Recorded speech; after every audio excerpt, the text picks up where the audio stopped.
Hi everyone, this week's tutorial is going to be on how to use your device's focus function.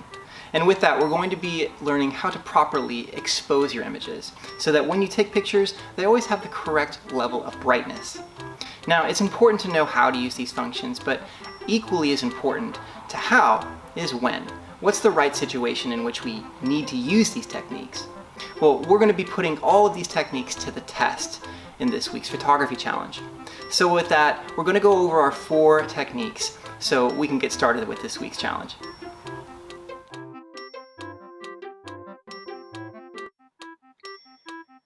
So out of these 4 techniques, the first 2 is going to be the touch focus and then adjusting the light and the exposure of the image. To get a focus on my subject, all I have to do is press down on the LCD screen. Once I've focused in on my subject, you'll see that the brightness of the image will change depending on the subject I choose and the brightness of that subject. I can go ahead and slide my finger up and down on the LCD screen to change the exposure and the brightness. And once I've taken the picture, you'll notice that this little bush here on the left-hand side is not really in focus. The focus point is actually my daughter and my dog and the area that I've selected on the LCD screen. Now this is important because we want to make sure that even though there's a breeze going through that bush in the foreground and the dog moves around a lot, that our focus stays on the subject that we've selected on our screen. And this is a great technique for single shot photography. Now there's another issue. What happens when things start to move around in the frame? Well, we want to make sure that we lock our focus on our subject. And you can see that by pressing down for a little bit longer, we'll get this autofocus lock.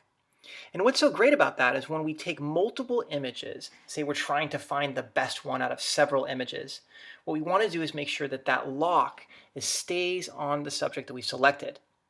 Now there's a lot that can happen in the background and the foreground, even these bushes have a light breeze going through them, but my subject stays in focus because I have the AF lock on. Now it's easy to tell when you have clear subjects in your pictures when your subject is close to the lens. However, when you move a little bit further back from your subject, say because you want to get a little more background or you're trying to tell a story behind your subject, you want to make sure that your subject is still sharp.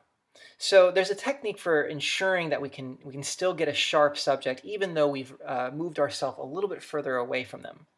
And that is to zoom in on our subject by taking our 2 fingers,